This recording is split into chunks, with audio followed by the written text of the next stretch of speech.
ப்ராப்பராக நம்ம saree கட்டும்போது செஸ்ட் ப்ளீட் வந்து எப்படி எடுக்கிறதுன்னு தான் இந்த வீடியோவில் நம்ம பார்க்க போகிறோம். ஸோ பல்லு ப்ளீட்டோட செஸ்ட் ப்ளீட் கிட்ட நம்ம எடுக்கிற அலைன்மெண்ட்டுக்கு முன்னாடி நம்ம இந்த 1 by 1 இன்ச்சாக வச்சு தான் வந்து நம்ம மூவ் பண்ணி பின் பண்ணிக்கணும். ஸோ ஆஃப்டர் தட் இப்போது நம்ம அது இன்ச்சாக எடுத்து பின் பண்ணியிருக்கிறத படி பண்ணும்போது ஸோ நம்மளுக்கு ப்ராப்பராக அந்த saree டிஸ்டர்பன்ஸ் இல்லாமல் நம்மளால் இந்த மாதிரி எடுக்க முடியும். அப்புறம் உங்ககிட்ட வந்து இன்ச் டேப் இருந்துச்சுன்னா ஸோ உங்களுடைய ப்ரெஸ்ட் சைஸை வந்து நீங்கள் எடுத்துக்கலாம். ஸோ நம்மளுக்கு காமனாகவே அந்த 10 தான் வந்து அப்பர் பார்ட்லேருந்து அந்த மிடில் பாயிண்ட் வரைக்கும் வர்றது.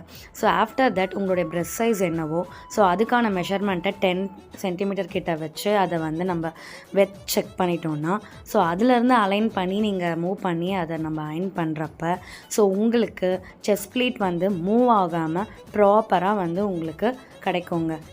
நெக்ஸ்ட் நல்ல ஒரு ஸ்டீம் அயன் கொடுத்துருங்க.